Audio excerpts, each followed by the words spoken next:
जय हिंद। स्वागत है आप सभी प्यारे बच्चों का। और आज की वीडियो में हम चर्चा करेंगे घनाभ यानी कि क्यूबॉइड की। पिछले वीडियो में हम लोग क्या सीखे थे, घन का पूरा कंसेप्ट हम लोग समझे थे और आज के इस वीडियो में हम घनाभ के पूरे कंसेप्ट को समझेंगे। तो आइए सबसे पहले हम देखते हैं कि घनाभ हम बनाते कैसे हैं। तो घनाभ बनाने के लिए हम करेंगे क्या। घनाभ जो है ना कि आयताकार फलकों से यानी कि आयताकार सतहों से मिलकर बनता है। तो हम क्या करेंगे, एक आयत इस प्रकार से बना लेंगे।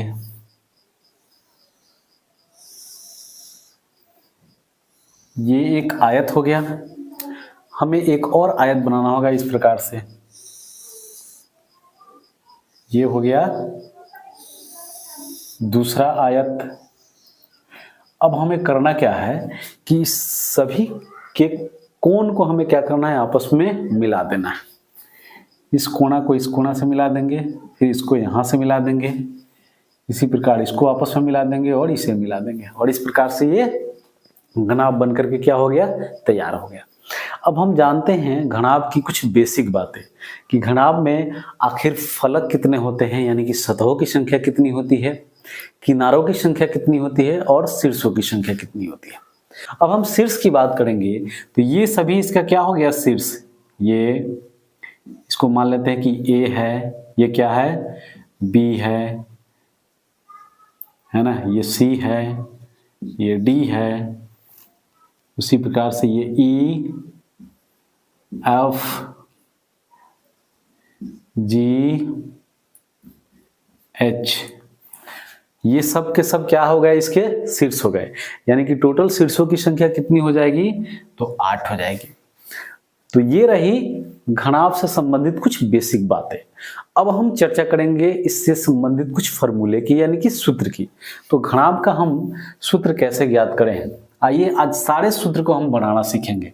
तो सबसे पहले हम ज्ञात करेंगे घनाभ का कुल पृष्ठ क्षेत्रफल।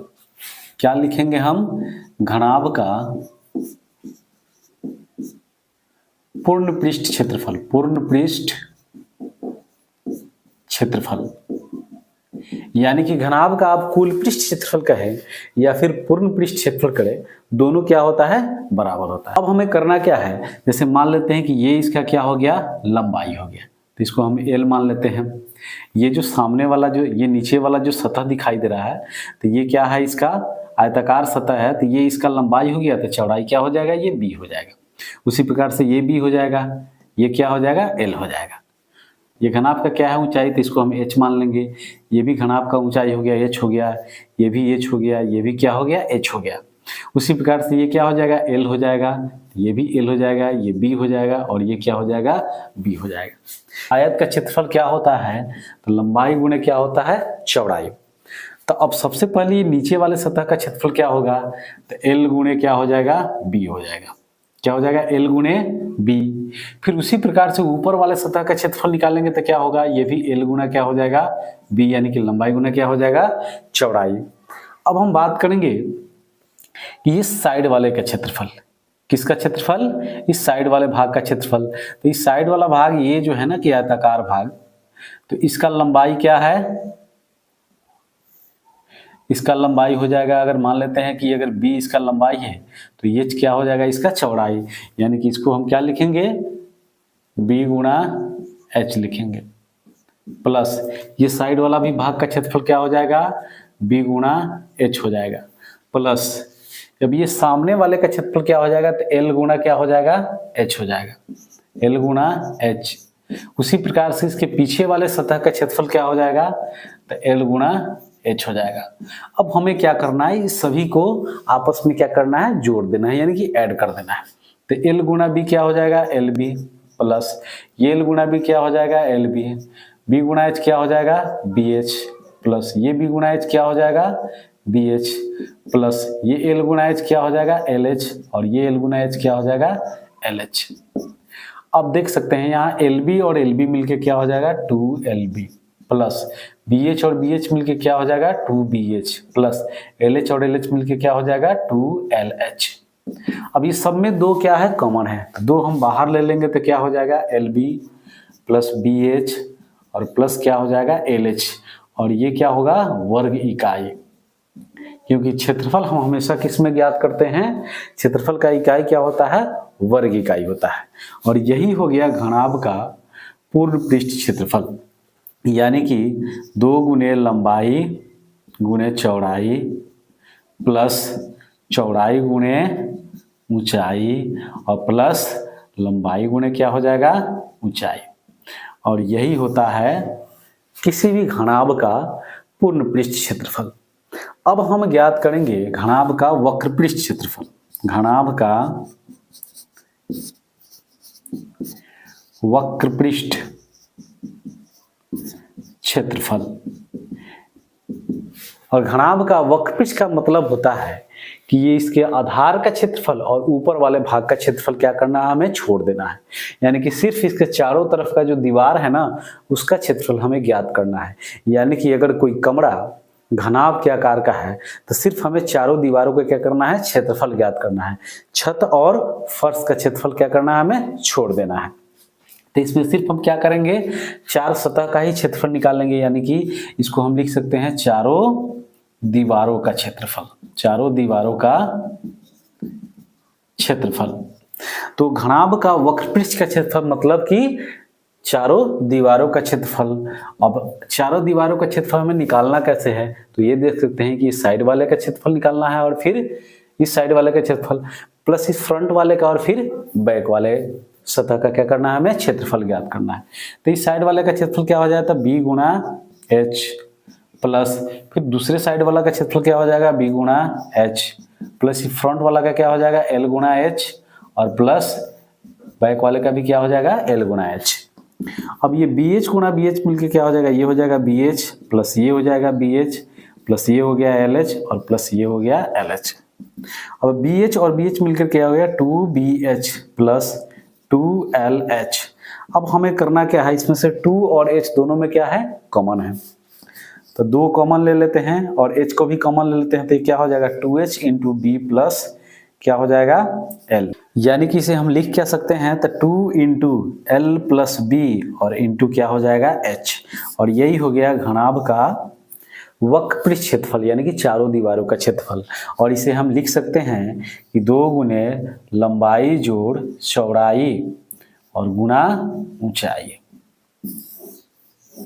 तो इस प्रकार से हम क्या ज्ञात कर लिए, तो घनाभ का पूर्ण पृष्ठ क्षेत्रफल और घनाभ का वक्र पृष्ठ क्षेत्रफल यानी कि चारों दीवारों का क्षेत्रफल। हमें इस घनाभ का क्या करना है, आयतन ज्ञात करना है। तो घनाभ का आयतन ज्ञात करने के लिए हम क्या करेंगे, तो घनाभ चूंकि एक त्रिविमीय आकृति है तो इसके आधार के क्षेत्रफल में ऊंचाई से हमें क्या करना है, गुना कर देना है।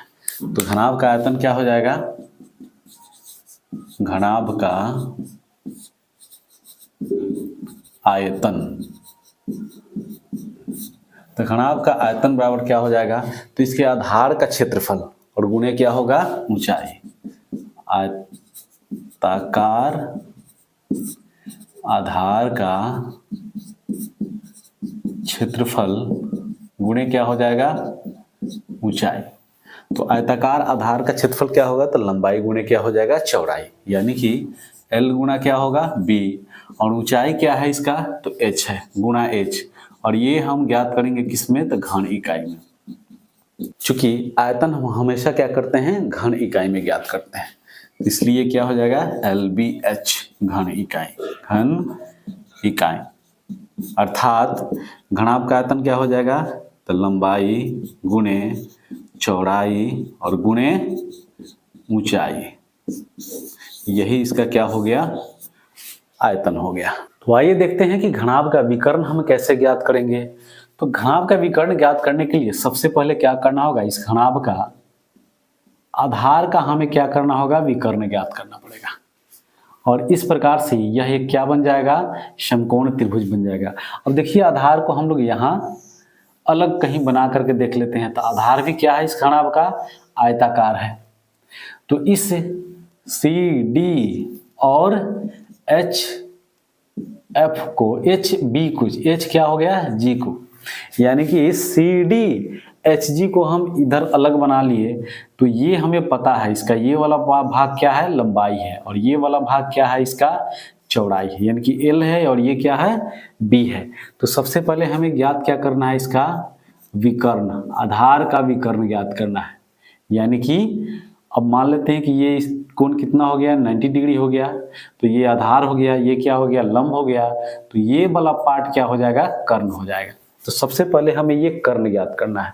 तो हम जानते हैं समकोण त्रिभुज में पाइथागोरस प्रमेय से क्या होता है, कर्ण बराबर होगा किसके, तो अंडर रूट आधार का स्क्वायर और जोड़ लंब का स्क्वायर। अब कर्ण इसका है क्या, तो ये dg है, और ये क्या है, आधार इसका, तो l स्क्वायर। अब ऊंचाई क्या है इसका b, तो b स्क्वायर हो जाएगा। यानी कि ये क्या आ गया, इसका कर्ण, यानी कि ये वाला भाग कितना आ गया, तो under root l square plus b square. तो ये पार्ट क्या आ गया, तो under root l square plus b square. अब हमें करना क्या है, इस घनाभ का विकर्ण यानी कि ये वाला पार्ट हमें ज्ञात करना है, ये वाला भाग।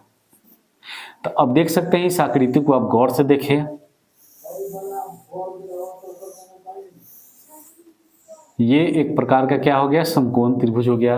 अब इस समकोण त्रिभुज में हमें इसको क्या करना है, आधार मान लेना है, इसको क्या करना है, लंब मान लेना है। तो ये निकालना है, यानी कि ये विकर्ण निकालना है।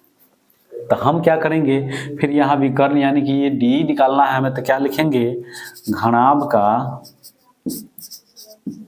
विकर्ण। घनाभ का विकर्ण क्या हो जाएगा, तो under root l square plus B square, root under l square plus B square, यानी कि आधार का स्क्वायर और प्लस लंब का स्क्वायर, यानी कि h का स्क्वायर। अब देख सकते हैं ये under root l square B square का होल स्क्वायर है, इसका मतलब यहाँ से रूट क्या हो जाएगा, हट जाएगा, तो ये l square plus B square हो जाएगा, और ये क्या हो जाएगा, h स्क्वायर। और यही हो गया घनाभ के विकर्ण का फॉर्मूला।